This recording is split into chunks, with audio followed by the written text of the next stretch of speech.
They are the weapons that could end cities, that could end civilization itself. Today we're talking about WMDs.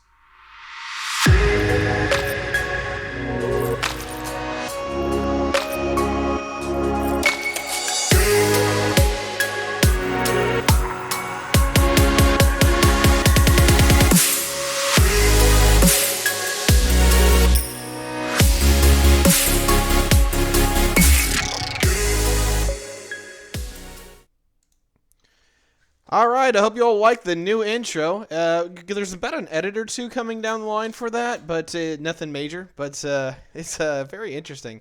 You can check out the full video version up on YouTube if you're listening to this on the podcast. And it still sounds great on the podcast anyway. It just doesn't have that pizzazz of all the visuals, I guess. Let's see. Geopolitics with Tyberius D is brought to you by the wonderful Patreon crew, or not Patreon crew, patrons crew. We don't use a Patreon, we just have patrons. Of Andrew Wagner, the West Dude, and Julia. We really appreciate you guys helping us out. Sorry I'm not on the top of my game here. I just can't keep it together. I need a co-host. My co-host is gone, but we had a sub, and the sub isn't here either. It's terrible. But we've got three major issues that we're going to talk about. That's going to be the biological, the chemical, and the nuclear variety of WMDs. I think I've got all of the little asides out of the way, so we can just start hammering at this. So, let's talk weapons of mass destruction. So, what is a weapon of mass destruction? Well, the long story short is that they're weapons that do indiscriminate damage. Now, there's a level where you can actually kind of put this in like something as a hand grenade, but there's a part of the mass, right, is that a hand grenade just only does a little bit of damage. The average explosive does a little bit of damage. It's usually very, very controlled. You have to put a lot of stuff together to make a lot of mass destruction. Now, I don't remember exactly what the definition is for the level of mass here, but it's usually something that has body counts in, the hundreds, if not thousands. So, let's crack down the big three. Now, these always fall into the biological, the chemical, and the nuclear variant, and we'll start with the oldest one, which is obviously going to be the biological. Now, there's a long, long list and times that biological weapons have been used in war. There's actually wonderful writings in history of, or not wonderful, but there's a lot of examples through history of biological weapons being used, depending on your variety, but usually not in what we think of as the modern sense, where you have like a plague-borne carrier just thrown out in the wind. What we see is that people would usually give people diseased blankets, like what we'd see here in the New World, to give the indigenous people smallpox. Or the earliest known thing that I'm familiar with that I can actually just point out and be like, hey, look at this, is the Siege of Kaffa back in the 1300s. This was a city that isn't too terribly far from what will eventually be Sevastopol in Crimea. But this city was sieged by the Mongols, and one of the things they did during the siege is they would literally catapult infected dead bodies into the city. Yum. Bad deal. But that just goes to show that people knew that you could get sick off of, corpses and whatnot. So it's amazing that we had the miasma conversation with Jon Snow, 600 years later. Not 600, like 550 years later. So we get things from time to time, but I'm gonna not go down that particular derail. What's different then versus now? Back then is that we knew that there were certain ways that diseases spread. We didn't know exactly how they spread sometimes. We had an idea, but we didn't know really what germs were. We didn't really know, or if you will, viruses and bacteria and fungus. We didn't really have all these codified out. And so, sorry, chat got me. Anyway, let's get into, let me think where I was going to take this. Back then we had some, various factors as to that we knew, what we didn't know, but a lot of it we didn't. And so it was kind of this, kind of a guesswork. I'm going to jump. What we see later is that we don't really see a lot of major a lot of major biological warfare in the more imperial and modern eras. That is going from basically Napoleon up into the World Wars. Is that biological warfare isn't used a whole lot. There is some examples of it here and there, but it's not remotely as effective as what it usually is. Even though there's attrition, there is some serious issues going on the side that are far more prevalent. And like biological really falls away from the wayside.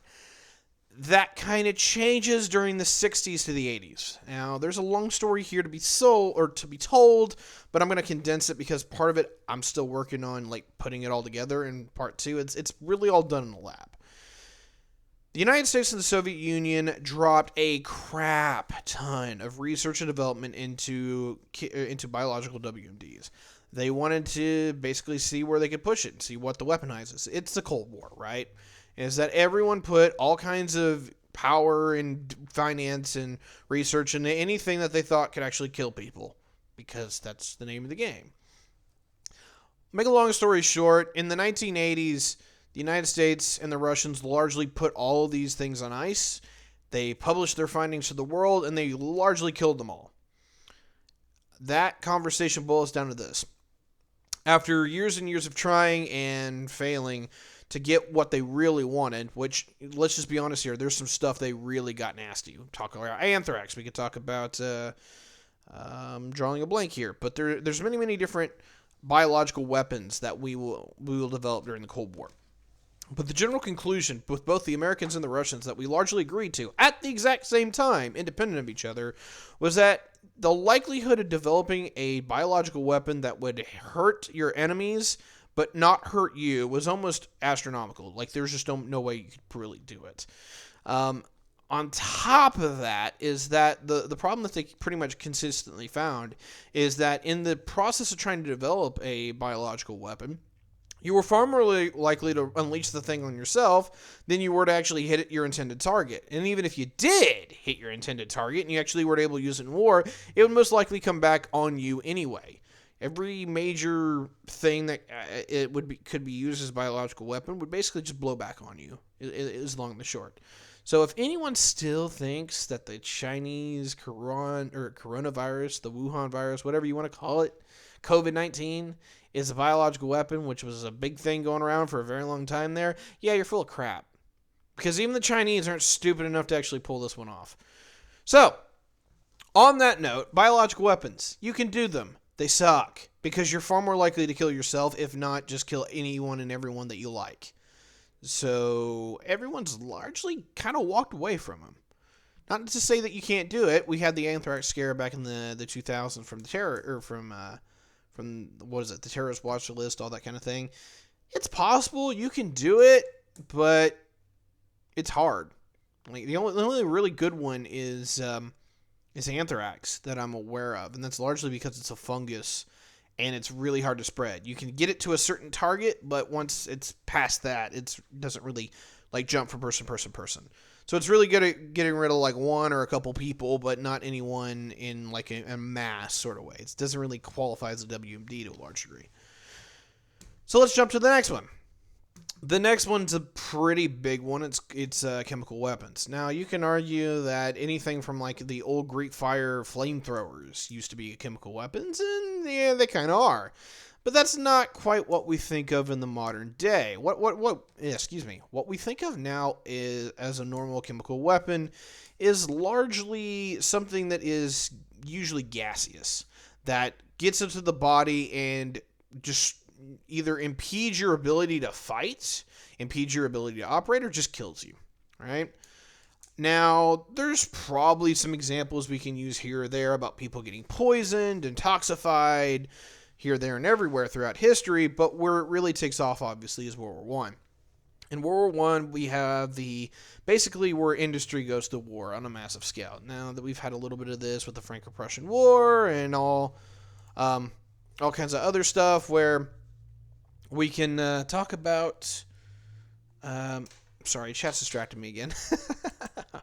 We can talk about all these different little doodads and things about how we use this certain chemical, or we try to poison we've tried to poison people with heavy metal toxins, that kind of thing. But that's not really the mass part. Where we really see mass take off is World War One, where we have things like mustard gas and chlorine gas that is basically used on the battlefield. Now, technically, you can actually use this on an urban population. We'll kind of see that a little bit. But the real big deal here is that these were basically lobbed in as canister shells, and they would be shot up, and they'd go over to the enemy line, and they'd explode, and they'd, basically try to choke out everybody. Now, chlorine and mustard gas can be lethal under, prolonged exposure, but what it's really, really good is making you just be very, very uncomfortable and make you want to get out of dodge. Very useful if you want to attack a trench is that you basically just poison everybody who's there, and then you just roll on in whenever they've all taken off. But this leads to some problems. Number one, it's actually very reliant on wind and the environmental conditions. There's certain things that can nullify it or enhance it, and then you can have the wind literally blow right back on you. Both the Allies and the Central Powers had this happen a few times, where they would shoot off a couple rounds of gas, but they would misjudge the wind, or the meteorology would change, and all of a sudden it's blowing back on them, and they literally are suffering at the advent of their own attack. So it's a little bit wonky, but it'll largely be relegated to World War I with the use of poison gas. There's a long and a short here, but the short largely falls into this. You need to be able to prepare, and this takes time. Not only to prepare yourself to launch the attack, but you actually need to prepare for the enemy to be attacked, unironically. So you have to know where they're going to be. And all of these factor out to where in World War I, where you have trench warfare, chemical gas was actually pretty effective on a general level, but it has a lot of problems, particularly with what we see with the Russian front and the later end of the war, is that it's really hard to use it whenever you have mobile war. And there's a really good argument that falls in for World War II that while it's true that nobody wanted to use poison gas again, whether it was the Germans, which Adolf Hitler actively said he did not want to do that, which, the Nazis literally said there's a weapon we don't like. But there's also, there's also a lot of conversation to be had about just the mobile warfare itself, is that there's not a lot of static warfare within World War II. A lot of it is maneuver and movement and mechanization, right? That kind of thing. With moving battle lines, it's really hard to prepare for a chemical attack, but more particularly to use it on a static enemy that actually is going to be susceptible to it. And to a large degree, for most of the war, there's very few chemical weapons ever used. Pretty much throughout the entire European theater, I don't know of any major chemical attack at all. There's some conversations to be had about East Asia, but I'm just going to plaster over that and say that there was some biological weapons there and some chemical weapons there, largely used against the Chinese. And the Japanese are very infamous for this, but I cannot give you the specific details because checking the Chinese campaign is more of a nightmare than the entire European campaign combined, especially when I can't pronounce anything. Excuse me. Okay, anyway, let's talk about the more modern era, particularly with the Cold War. So where where biological weapons were largely invested in and then kind of gotten rid of, or people saw the reason not to be invested anymore, chemical weapons went the other way. Chemical weapons got really nasty, and they're actually very, very effective now. Now, the problem is that by every term of the meaning, they have fully evolved into weapons of mass destruction. And the two big ones are the nerve agents Sarin Gas and VX. We'll talk a little bit about these here in a second, but the general thing here is that these chemicals are so toxic that once they have aerosoled into just the general atmosphere, they can kill by the thousands, if not the millions, with very, very little amounts given. They are as deadly as nukes in some regards, but they have a difference here. When you use a nuclear weapon, which we'll talk about here later, they have an incredibly destructive effect. They just break and destroy everything. Poison gas doesn't do that. Or, if you will, these neurotoxin gases don't do this. They destroy people, they kill the animals, they do all these other things. But the infrastructure, the weapons, the machinery, anything that they have there, I mean, as long as they're not crashing the helicopters or the planes or running their car off the street when they die, everything's largely intact. Which means that if you ever decided that you want to just come in and take everybody's things, you could use chemical weapons to just kill everybody and call it a day. And unironically, that's exactly what a lot of people were very afraid of during the Cold War, and particularly the post-Cold War, is that if any of these weapons got out or used, you could basically just wipe out a civilian population, come in and take the area for yourself, and you had fresh homes ready to go. And there's a joke there I'm not going to use. We'll put it this way: you had brand new homes and businesses and all this other stuff. You just had to clean out the dead bodies. It was along the short, and very morbid, but it actually could get so much worse. The long and the short is what do these weapons do and how to use them? So, where mustard gas and chlorine gas largely get into the respiratory system, they make it incredibly uncomfortable for you to operate.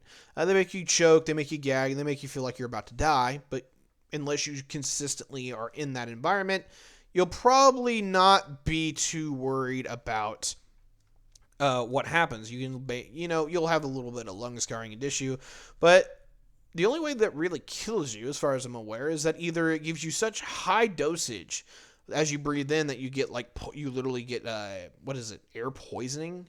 It's where the blood, it's where the oxygen content in your blood is so thinned out that either you asphyxiate or you have so much of the poison in there that you basically get poison toxins or toxicity and you die from that way.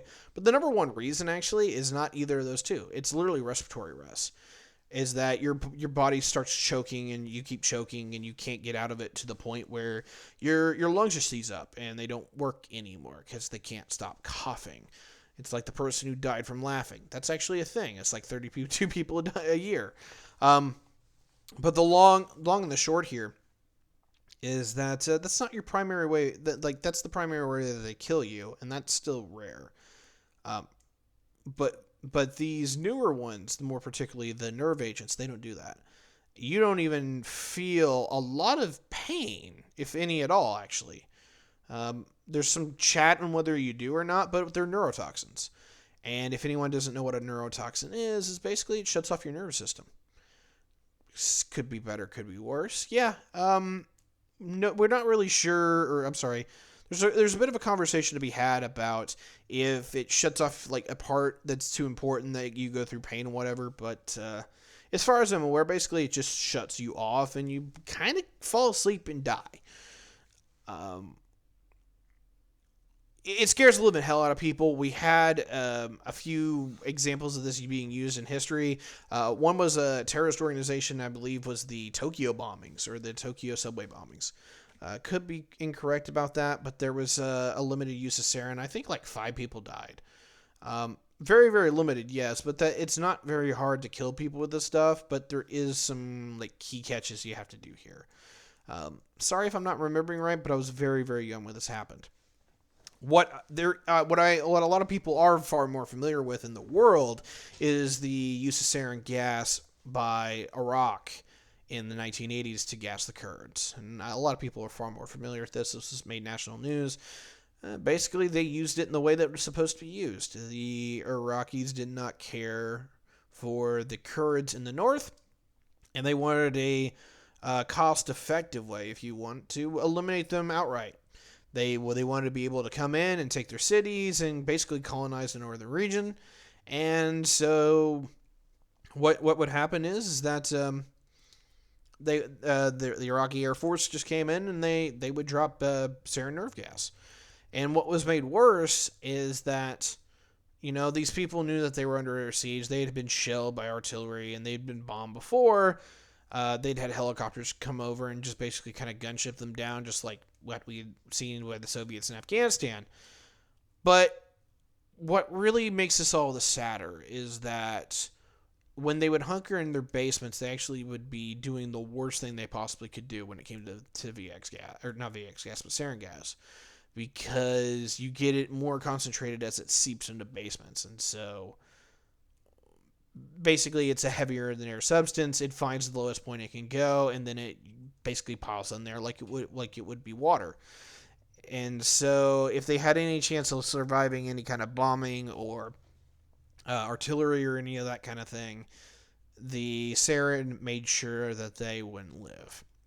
And there was thousands upon thousands of people died from this. It's one of the great tragedies of the modern era is that we got to see how well the stuff worked, and this is not even the sarin's not even the nastiest stuff.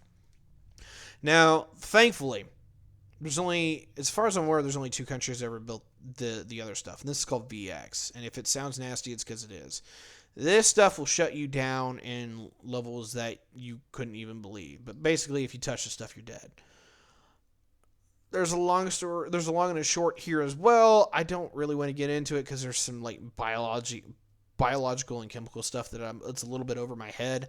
But in the same way that sarin gas will shut you down, VX shuts you down. It's just way better at it. And the United States and the Soviet Union built up massive stockpiles of the stuff. There was a conversation about using it in the way that you couldn't use nuclear weapons. So you just like spray the entire battlefield with the stuff, or you'd spray cities with the stuff. But more importantly, just as kind of like an idea, instead of like nuking Germany, whether it was East Germany or West Germany, instead of just nuking the other side of the pack, because you want the infrastructure to be able to move your tanks through the roads and whatever, you'd VX the stuff. And a week later, whenever the stuff had largely dispersed, you could roll into Frankfurt or Berlin, or if you really want, Warsaw. And you can largely just, excuse me, I can't think. You can largely walk in and take it a week later, and there's not really a fight because everyone's dead. Yeah, you got to clean up the bodies and all that stuff, but that's the perfect war game scenario for how this was supposed to be used. You just VX a place, everybody dies, there's no real major significant damage to the infrastructure. You just turn the power back on, you get everything running within a couple of days, and you can literally use the roads immediately. Scary, terrifying, horrible, but that's the power that we've unleashed upon the world, is that we now know how to kill people better than ever. And so, as far as the chemical W&D's part, expect this to get really scary in the coming years, because as nasty as it is to use nuclear weapons, this is actually far more practical in using. It's just a cost-benefit factor, but basically, if you ever wanted to use this in a weapon of war in a more effective measure, the chemical aspect is actually probably the better way to go. So keep an eye out on this. It's very likely that in the newer era to come, in a more imperial world, if countries aren't going to flip crap whenever they see a genocide committed, you might just see nation states supercharge genocide in a way we've never seen. And I'm kind of getting choked up just talking about this. That's how hard this is to talk about. But the general level here is that in a neo-imperial world that I see coming, is that while I'm afraid of nuclear weapons being used, I'm far more afraid of chemical weapons being used. But they won't be used on enemy rival nations as much as they will be used on domestic populations that people don't have a problem with. If there isn't a world police, if there isn't a thing to say, hey, no, you don't do genocide, major nation states can start using chemical weapons on a level we haven't seen, and it's really easy for you to get rid of a population that you see as problematic when you now have the full power of industrial scale manufacturing, but you don't have to literally put a bullet in everyone's head. It's the thing that the Germans had a lot of trouble with back in World War II, is they couldn't kill everybody quick enough. With VX, you can. So, I hate to put this on a somber mood, but this is something I think about when I go to bed at night, unfortunately. So, let's move it on to the part that everyone likes to talk about, the big nukies, right? The nuclear weapons, the disastrous things. Well, This gets it started, obviously, in World War II, Hiroshima and Nagasaki, or we can talk about the Americans' first status to Trinity. There's a lot of mechanics in here, and actually quite a bit more. I know quite a bit more than I probably should regarding this.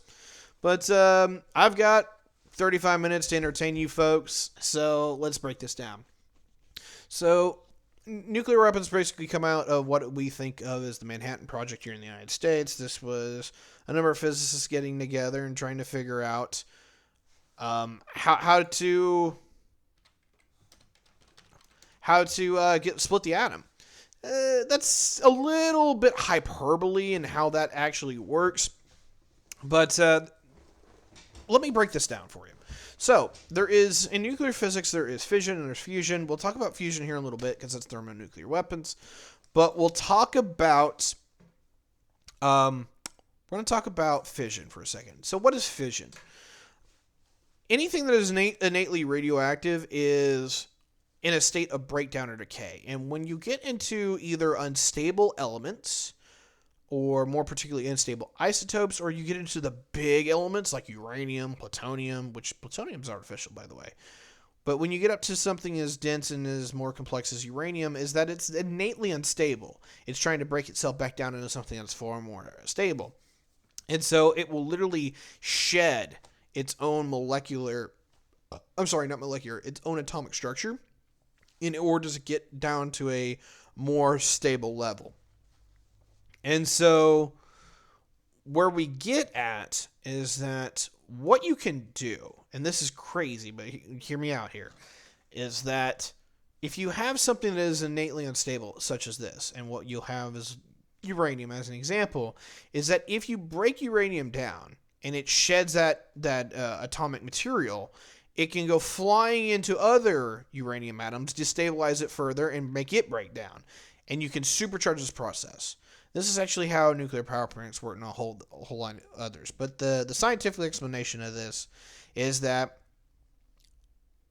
uranium is naturally unstable, although it also has an isotope that is far, far more unstable, just in the same way that while carbon is technically stable, it has an isotope named carbon-14, which is decently unstable, and it's technically radioactive, and it will give off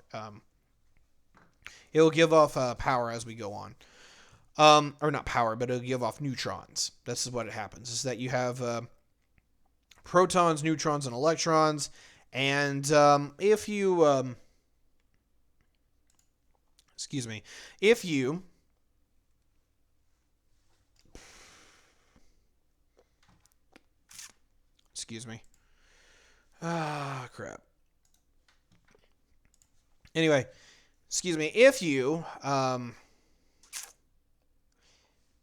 supercharge this out, is that a neutron can fly into another atom. It can destabilize that atom and help break it down to the point where you can use it further.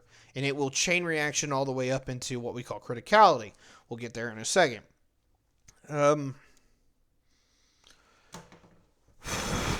Excuse me. A little hard to breathe. I need to collect my thoughts just for a second there. I don't have any of my mods here or whatnot, so I had to deal with the chat. So, that's basically how fission works in a nutshell, is that you have an unstable element. It will throw a neutron off or a couple neutrons off. It will collide into other neutrons, and then It'll throw off neutrons. It will collide into other atoms. It will help destabilize those atoms and throw off even more neutrons. And if you get this to ramp up more and more and more and more, you get into what is criticality, which basically is a massive amount of energy released all at one time, which generates an explosion. That's generally how a nuclear weapon works on the basic scale. Now, these are the uranium and the plutonium weapons as a general level. And so what we see with these particular structures is that with uranium, it's a little different in how they want to use the implosion trigger. But basically, you just take a uranium bullet and you slam it into your uranium, like a uranium housing, and that alone is enough to really get it up. You just basically use an explosive in the same way that you would a gun, and you literally just shoot a uranium bullet into, into a basically a uranium block. It becomes supercritical from that way, and it just you go places. It's a lot of energy released all at one time. The other way is the implosion method. This is actually a lot more common throughout the use of nuclear weapons. We'll talk about why here shortly. But this is largely what we use for the plutonium weapons. And we actually use it for uranium now, but we'll get there later. Fat Man was the plutonium weapon. And basically what you do is you have this core of plutonium that is in the shape of a sphere or a circle. And then if you accelerate enough energy into it all at one time through the use of explosives, you compress it down to the point where it becomes supercritical and it lights up like a Christmas tree. This is how the first nuclear weapons worked. Now, there is levels where this gets there's levels where this gets like really complicated really, really quickly, but that's how it generally worked. The gun method can be used as a very basic trickery device, but the long and the short, at least here, is that it's not really used anymore. And to explain why, we have to start explaining the other side of this, where the real nasty boom boom goes, and that's fusion. Now, fusion largely is associated with thermonuclear weapon detonations, and there's a reason for this. We're going to break this down. So what is fusion? Fusion is actually the opposite of fission in a kind of like in a weird way. Where fission is the breakdown of atoms, fusion is literally the fusion of atoms. So you can take hydrogen and another hydrogen, you put them together, and it makes helium. There's some technicalities here. I'm going to table that for just a minute because that can get tritium, deuterium, gets pretty complicated pretty quickly for some folks. But basically, is that most atoms, while they are stable, when they fuse, become unstable, and they'll shoot off a neutron in addition to a lot of other stuff, particularly gamma radiation and gamma radiation, infrared radiation, and neutrons. And so it's a different energy release, and it's actually as efficient as the fission is squared. So basically, if you have a fission reaction, if you were to use the same material in a fusion reaction, it would multiply itself, is how much more powerful this is. And this is why the first nuclear weapons are literally in the low kiloton range, like 10 to 20 kilotons, and thermonuclear weapons go up into the megatons. They don't always do that, but if you build them out with any kind of volition, you can get there very, very easily. That's how much energy we're talking about in a big way. And so, on a general level here, this is the advent of the thermonuclear weapon. Why is it called that? Well, to get a fusion reaction to happen, it's actually really, really hard. Because what you're doing is the same thing that happens in the sun. And so when you set one of these off, it's basically you're making a star on the surface of a planet. There's a long conversation to be had here as well, but I'll basically summarize it as this. People that tell me that fusion power is coming down, where you can use it for a power plant, I will not hold my breath. I don't expect to see that anytime in my lifetime. You're basically trying to contain a star. But anyway, let's break this down. How do you get this? Well, the general level is that you basically take this is really dumbed down, but I'm going to explain this in a bigger way shortly. The basic way is that you take something that is fusible and you basically put a tank of it together, which is like hydrogen, helium, lithium, stuff that fuses decently easily, and you basically set it off a traditional nuclear weapon next to it. The thermal and the pressure power that is generated from the original nuclear reaction of fission will come together to push the fusible material down to a point where it will fuse, making a thermonuclear reaction. This is why we call it thermonuclear weapons, is that the thermal the thermonuclear part of the original reaction makes a secondary reaction, which is even bigger and more powerful. So, here's where this gets really, really complicated. Is that you have, in the modern sense, and third generation nuclear weapons, and these are called boosted and the actual thermonuclear weapons. We'll talk about boosted real quick.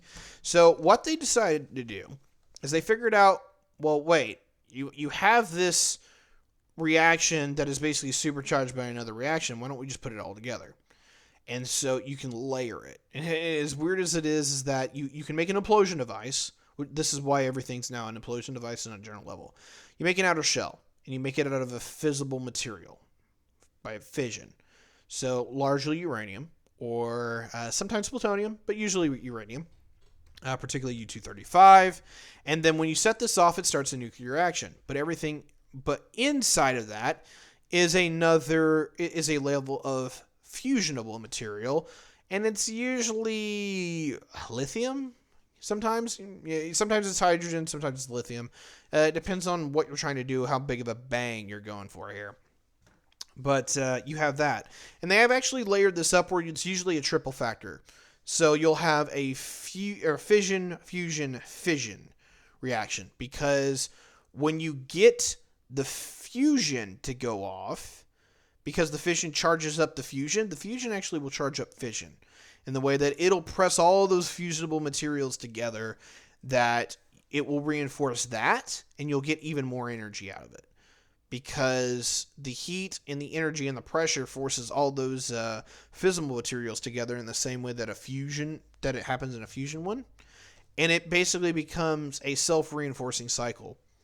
And so you can layer it up. The traditional nuclear weapon that is a boosted nuclear weapon is a fission, fusion, fission build-out. You usually get shell uranium, goes off, which kicks off a fusible material, which I already talked about, and then it has a little bit more like uranium, plutonium in the center, just to make a final kabang and makes everything go full cycle. Now, in the more traditional thermonuclear weapon is that it actually has two reactive cores. The first one is triggered by a neutron generator, which is some really complicated things.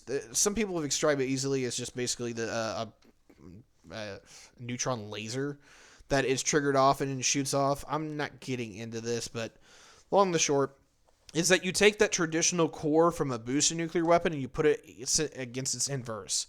Is that next to it in the warhead is a fusion, fission, fusion core that is set off from the primary ignition of the first core. And it basically is how you get a supercharged reaction. Give you a hint here, you can trimary this.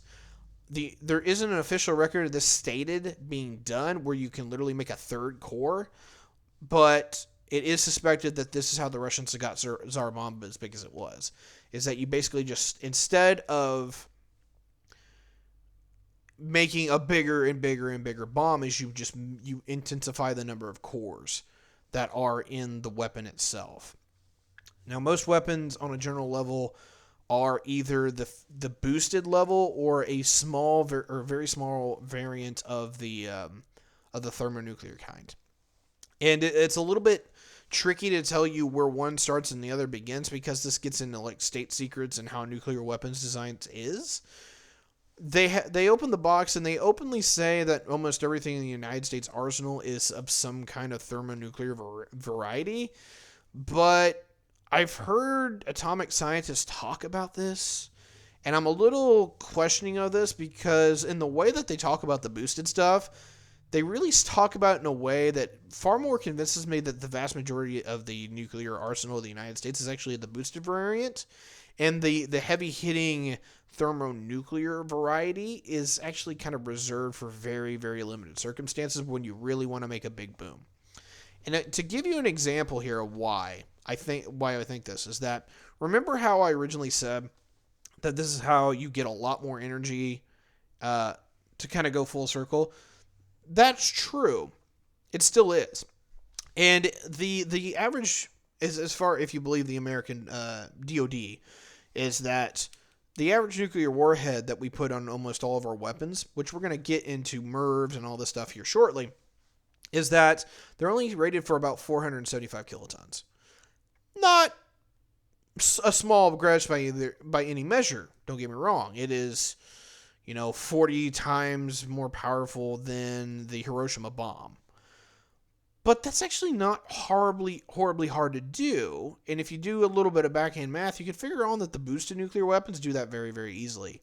The thermonuclear weapons usually should be something that are the city busting 1 to 5 megaton range. That's how much scaling you're going to get out of here in a quick hand. Now, officially, if you look at any of the weapon schematics for American nuclear weapons, particularly what on the Trident or the Minuteman III, these are by design thermonuclear weapons, but I would expect something of that kind of degree to go up to a couple megatons, and that's just not what at least not what we're seeing or what they're rated for.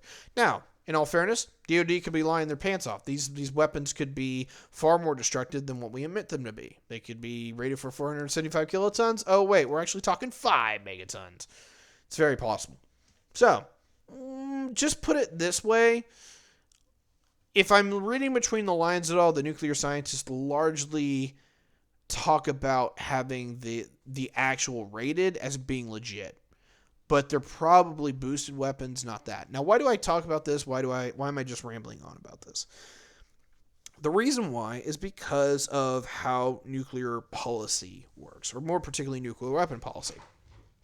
So, a lot of people think that when you got the big dumb nuclear missile, right, is that you just throw it off somewhere and it makes big boom. Well, generally, when it started, that was true. It was basically just one big old warhead, and then if you really wanted to hit something really, really hard, you just made it a bigger and bigger warhead. Reminder that to double the damage with a nuclear weapon, you have to cube the energy. Excuse me. And it's not the square cube rule. I'm sorry, I can't remember what this is. But it's a circle, right? Is that to increase the area of the circle, you have to cube the input, and that's basically the same way that it works with any kind of thing. Is that you have to put more and more energy to do more damage, and that means that it's technically, the bigger the weapon is, the more inefficient it's going to be at trying to take out a large target, which you would think that nuclear weapons wouldn't have a trouble destroying cities, but unironically they do. Because most cities do not look like a circle. They look like a nerve cell. Yeah, they have a nice general big core, but they've got these basically what looks like neurons, which are basically, where the highways come in and out, where you have the suburbs and you have the more rural areas that kind of build off from that make an urban center look more like a giant nerve cell with like little dangly parts here, there, and everywhere. And to get the whole area knocked out more, to get the whole area more knocked out in a more particularly constructed way, you can either go big, which is a lot more energy for a lot more energy for a lot less damage if you do the math, or you can do what these evil son of a guns figured out how to do, which is basically nuclear shotgun the place. Let's talk about MIRVs. I don't know if the person who came up with this idea is either an evil genius or just hated humanity. I'm not really sure. But what a MIRV is it is MIRV, Multiple Independent Reentry Vehicles. And the whole point of this is that instead of having a big dumb missile with a big dumb warhead, what you do is you take a big dumb missile and you stack it with multiple independent reentry warheads. So instead of just hitting one target, you can hit 3, 6, 8, 12, 16, 24. No, I'm kidding. The biggest missiles that I'm aware of actually can hold up to 12 warheads, and I don't even think the Americans say that theirs are supposed to be rated for that. They say the Trident can, but it technically really should have room for 8. So getting down this, we'll table that conversation, is that this presents a lot of advantages that a big dumb missile just doesn't have. Number one is that you can independently target each MIRV. So if you've got two here that want to go to this city, and this one that wants to go to a military base, and this one that wants to go to the radio station, and this one that goes to your neighbor's house because you really don't like the guy, you can do that. And you've got weapons to spare. But on the other hand, is that if you really want to talk about hitting that one major city that looks like a nerve cell, you can independently target the core nerve endings, if you will, of where that is. So you get one to go to the center, you get one to go to that northern industrial area, one to go to that southern commercial area, and you get that maximum kill-death ratio that you've always dreamed of. I'm sorry to make this as dark as it is, but I'm trying to be a little bit funny with it and also enjoy this because this is morbid as crap, even for me. But yeah, this basically you can nuclear shotgun things, and it's a lot more efficient to just go with something that works pretty well for the weight. And that's the big one is that, to get rocketry to work well, you have to really worry about how much weight you're putting behind it. Well, if you've got a smaller warhead that technically is at that optimum damage to price ratio or damage to weight ratio, which is about half a megaton, then you can just stack a batch of warheads on one missile and you just throw it at somebody. And that's generally the whole principle behind nuclear weapons right now, is that you basically just nuclear shotgun the crap out of everybody. Except the shotgun shells target wherever you want them to target, because they're, satellite guided and I can't remember what it's called. Gyroscopically stabilized, that kind of thing, where they just fly off to the area that you want to go. Let's see. Do I want to add anything? I kind of want to talk about neutronium weapons, but they're really, really weird. They're more theoretical. They're basically 4th-gen nuclear weapons. Or at least there's one of the two iterations. Number one is that they're trying to figure out how to do fusion without having a fission weapon in it. I haven't figured that one out yet, but it looks like they might be getting closer because you can literally use that neutron laser to do it off the top. No holds bar on that one yet. We won't hold our breath, but it is technically possible. The other part is that when I was talking about those neutrons earlier, technically that's a very radioactive material, or that it's basically alpha decay and alpha radiation that it's thrown off. However, there is a way to do this to where it doesn't leave any kind of radioactivity behind, but it kills every living thing around it. And so it's like a nuclear weapon, but with the principle of, give me a second. It's like the principle of chemical weapons, but in a nuclear variant. Am I British now? I'm going to say variant. I don't know. Anyway, that's the long and the short here is, that is the thesis behind neutron weapons, but they're really, really weird. And I'm just going to table it because a lot of it is kind of theoretical, and even I don't get part of this stuff. So where do I want to move into next? Only got about 11 minutes anyway.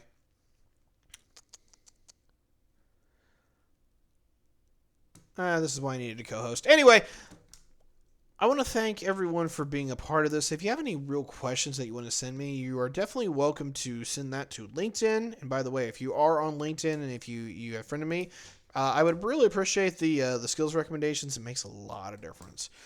You can also contact me on Facebook. Not a lot of people do that, actually. Probably where I get the least amount of traffic is on the Facebook. And I understand where Facebook's kind of rubbed everyone kind of the wrong way. But I am contactable on there if you want to get a hold of me and you ask me any questions.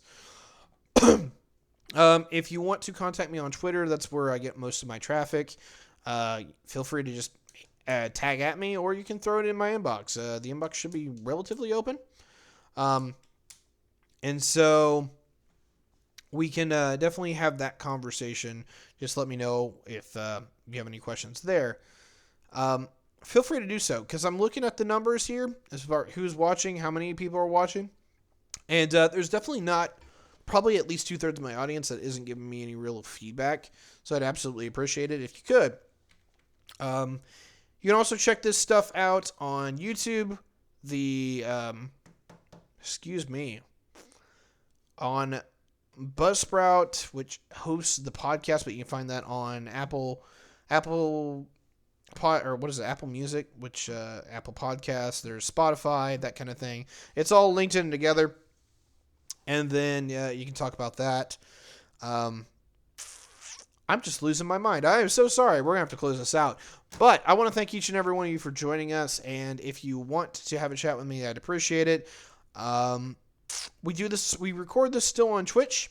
Usually try to do every night on Mondays, Wednesdays, and Fridays, with the Sunday just being a kind of a talk show episode where we get a bunch of conservatives and right-wingers together and have a chat. That show's growing very, very well. It actually has the best ratings out of everything I'm doing right now, unironically. But if you want to check that out, 9 p.m. Eastern Standard Time, pretty much every other night.